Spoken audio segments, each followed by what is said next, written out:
Hi everyone, thank you for joining me in this rider Pilates session where we're running through some exercises that are going to help you develop the strength, stability and positional awareness for developing and maximising your contact in the saddle. So I'd like you to start by making sure your weight is equal through your feet, that your spine is feeling nice and elastic and your head is floating on the top.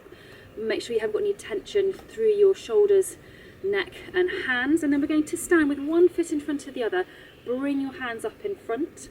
You're going to draw one hand to your shoulder and turn to look over that shoulder and then face the front, and the same thing to the other side. As you're turning, keep your headlights on your pelvis facing the front, and I know you can't see the hand that is staying facing the front, but try to really make sure that that hand stays facing the front and doesn't start to drift around with you. Let's swap and pop the other foot in front. We'll do the same thing. So hands up, you're taking one hand to the shoulder, turning back to the front and then again to the other side. And once again, your headlights stay to the front and your still hand stays really still. So that's where you're really thinking about, can you move your body and keep your hands still so they're not drifting around and following you through your movements. Okay, then have your feet back underneath you, soften your knees slightly, bring your hands together, turn your hands over and push them forwards and then reach up. Bring your hands back down, we'll do the same again, so reaching forwards and up. Make sure we haven't got any stiffness, any tension around your shoulder blades, because anything that's going to restrict your shoulder blade movement is going to restrict your ability to move with your horse. Okay, let's have you standing at one end of your mat, facing downwards, feet together, knees soft.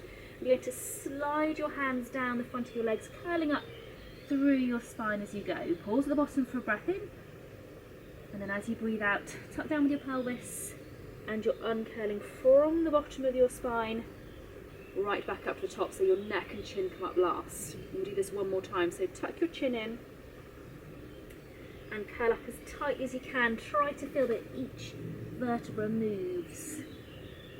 Breathe in, and as you breathe out, we're going to go down flat onto your front. We're going to start with the Swan Dive exercise, and we're going to work up through the different levels of this one because they all bring something different to the equation. So I'd like you to start off with your arms out to the side, elbows at 90 degrees and your tip of your nose resting on the floor.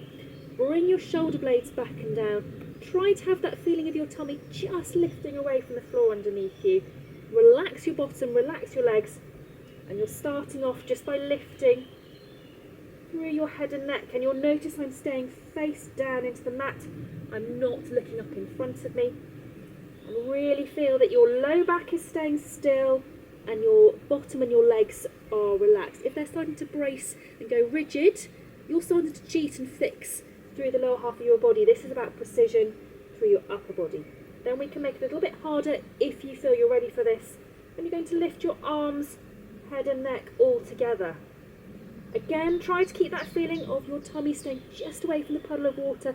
If you're sinking down, you're going to be hinging through your low back and you're not getting that same strengthening benefit through your upper back, around the back of your shoulder blades. But again, feel what's happening, relax your bottom muscles. Make sure the legs aren't joining in, make sure your feet aren't coming off the floor. We want to be strengthening around the back of your shoulders, not through your bottom and not through your low back with this exercise. Okay, then I'd like you to prop up onto your forearms. Forehand, tell them, talking about horses, forehand, forearms. And I want you to look at your hands. Now this is really important, this is absolutely key that you stay looking down into the mat as you lift from the base of your neck up towards the ceiling and relax back down. And you will note that I come up and I only come back down a little way. I'm not sinking right down towards my hands. That's really key.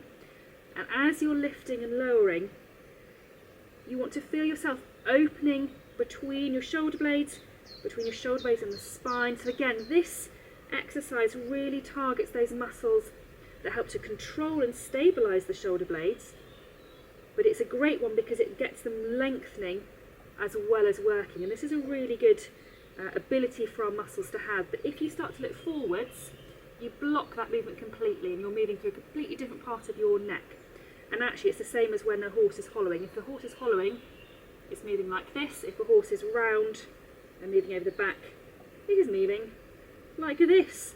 So now you know exactly the difference between a hollow horse and a horse that's working over its back, because you know what it feels like. Okay, staying in this position, bring your pelvic floor lift onto floor 3, lift your pelvis and slowly back down. And as you're doing this now, I want you to be sure that your head and neck is staying still, so that you're not dipping down. So thinking about having an independent contact, that means you want to be still through your upper body, even if you are moving through the rest of your body. If that's a little easier, you can tuck your toes underneath your feet, and then you can choose to either lift your pelvis and lift your knees, lower your knees and lower your pelvis, or lift your knees and pelvis together and lower them together. So you can choose which one of those you want to do, but out of all of those 3 versions, every single one of them, you're keeping your upper body really, really still. The lower body's on the move, upper body stays still, and that's how you want it to be through your contact.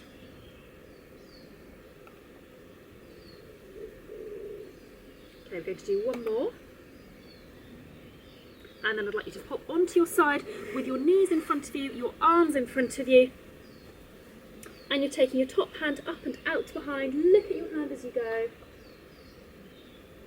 And then over back in front. Trying to keep that movement nice and smooth. And keeping your knees pressed into the floor. If they're coming off the floor, you're not rotating so much through your spine. Your legs are doing too much of the work. If you feel a bit stiffer to one side, when you get to the end of the movement, feel that you're pressing your shoulder blade into the floor. That'll help you get a little bit more movement. Okay, and then we're going to do this exactly the same thing on the other side, so you can just turn over if you want to. You don't necessarily need to watch me for this one. So again, arms in front, knees in front, taking your top hand up and out behind. And over back in front, knees pressed together, pressed into the floor. And if you want to go a little bit further, provided it's comfortable, you're feeling that you're pushing your shoulder blade as you go back.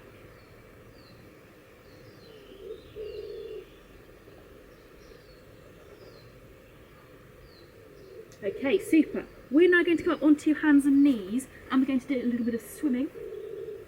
So you need to have your hands under your shoulders and your knees underneath your hips. We'll start running through these separate components, then we'll put them together. So we're going to start off just by moving alternate arms out in front of you. And if that's easy, you're going to do the same thing with your legs. So you're alternating from side to side, and you want to try and keep your body as still as possible. And then let's bring in your arms and legs. So it's diagonal pairs, opposite arms and legs going in opposite directions at the same time, keeping your low back and pelvis basically still. What you want to avoid is hollowing through your back. So again, think about what we were just doing on your front. You don't want to be rigid through your back, but you want to be soft and still. And try to feel what's happening on each diagonal as you're weight bearing. You want to keep that stillness. So yes, again in the saddle we're not necessarily weight bearing on our hands, but you want to have that strength, and weight bearing as a strengthening exercise is really good because it's a very good stimulant for the brain to focus in on that body area, and therefore it sort of gets the muscles a little bit more tuned in. Okay, we're going to do one more. Okay, then bring your hands towards your knees, and we're going to come up into standing. And we're going to stand on one leg if you can, if you've got the balance. She says she, standing on a lump in the lawn. Okay, and we're going to start off just by turning hands out to the side and back in. And then see if you can then bring your hands up. Now I'm quite lucky because the way my camera works, I can see a little flip up screen and I can see exactly what I'm doing. You can't see unless you're looking at your hands, but I want you to be very aware that your hands are moving at the same time and they are level. Let's swap and do the same thing on the other leg. So if you're not sure, if you think you tend to move one arm differently to the other, faster, higher, whatever, practice this in front of a mirror, because you want to make sure that your hands are doing exactly the same thing at the same time without you having to keep an eye on them, literally. So that's a body awareness thing, but also, particularly when you want a moving target, so at the moment, standing on one leg, it makes it harder. We can't quite recreate being on a horse, but when you are on a moving target, it's that much harder because you're being destabilised all the time. You want to trust that your hands are going to stay together, do the same thing at the same time, unless you're asking them to do something different, without you having to be conscious of it, but you need to train that. Okay, then bring your feet back underneath you, soften your knees, bring your hands up to the ceiling, and you're going to reach up with one hand and relax and breathe out, and then reach up the other hand and relax and breathe out. So keeping your knees really soft, that really helps. As you do that reach, you get that elasticity down the whole way through each side, and this is helping you to be long down through your latissimus muscle down through here. If you are tight and restricted in through there, that's not going to help your contact, because that muscle is connecting your shoulders to your pelvis, and therefore if you are restricted through there, it's going to limit your ability to be independent through your seat-hand contact. Anyway, we're going to stop there. Hopefully that's been lots of information. Hope you found some of those exercises useful, and hope you've enjoyed it. Thank you for watching, and I look forward to seeing you next time.